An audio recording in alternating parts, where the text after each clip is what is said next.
General James Mattis, Mr. Trump's pick for Defense Secretary. An opportune time for Mattis to speak, as the event will be held near Fort Bragg. In the meantime, Mr. Trump is starting off the day with more meetings at Trump Tower, including one with ExxonMobil CEO Rex Tillerson, a possible Secretary of State nominee. We have Fox team coverage. Chief Congressional Correspondent Mike Emanuel live on Capitol Hill, where both Vice President Joe Biden and Vice President-elect Mike Pence are making appearances today. But first, Senior National Correspondent John Roberts is live in Fayetteville, North Carolina. Fort Bragg, home of the 82nd Airborne, with the latest on the Trump transition. Hey, John. Greg, good afternoon to you. Should be a big event here in Fayetteville for Donald Trump tonight. Very heavy military area, and he thought that this would be the perfect place to unveil the official announcement for his pick for Secretary of Defense, General James Mattis. Of course, General Mattis, because he's only been retired from the military for 3 years now, needs a special waiver from Congress, and House and Senate Republicans are working on the best way to get that done so that there's no hiccup in his confirmation process. At the same time, and Melissa mentioned this, that he is about to announce a Secretary of Defense, Donald Trump broadening out his search for Secretary of State.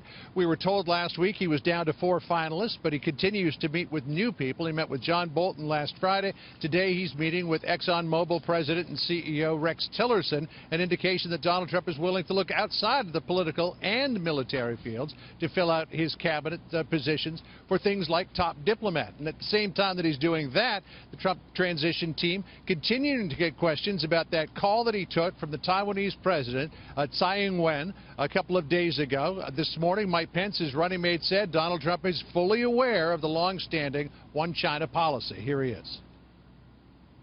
We have a unique relationship with that country that's been defined over the decades since we reopened relations with the People's Republic of China. But I think he felt it would be rude not to take the call.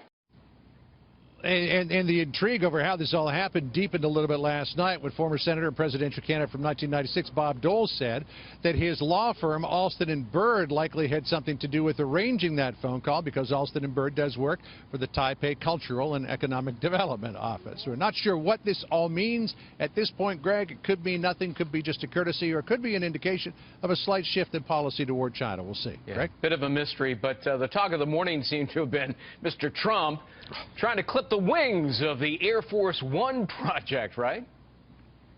Yeah, a little while ago, the Air Force asked Boeing to come up with some research and development for a couple of new copies of the plane that has been ferrying the president around since Bush 41 back in 1990. But when Donald Trump caught wind of what that program was going to cost, he sent out a tweet this morning suggesting he might put the kibosh on it. Here's what he said, quote, "Boeing is building a brand new 747 Air Force One for future president, but costs are out of control, more than $4 billion. Cancel, order, exclamation point." And here's what he told the presidential transition press pool this morning. The plane is totally out of control. It's going to be over $4 billion. It's for Air Force One program. And I think it's ridiculous. I think Boeing is doing a little bit of a number. We want Boeing to make a lot of money, but not that much money. Boeing fired back this afternoon, quote, "We are currently under contract for $170 million to help determine the capabilities of these complex military aircraft that serve the unique requirements of the President of the United States. We look forward to working with the U.S. Air Force on subsequent phases of the program, allowing us to deliver the best planes for the President at the best value for the American taxpayer." And we should tell you that so far they've only got into some initial research and development, some engineering. No airframes have been built yet, so it's not like they've got a plane that's ready to take off that he's saying he doesn't want. Not unprecedented either, Greg. You might remember back in 2009, the military, the Marines were supposed to take delivery of 28 new Marine One type helicopters when the cost of that program ballooned from $6 billion to over $13 billion.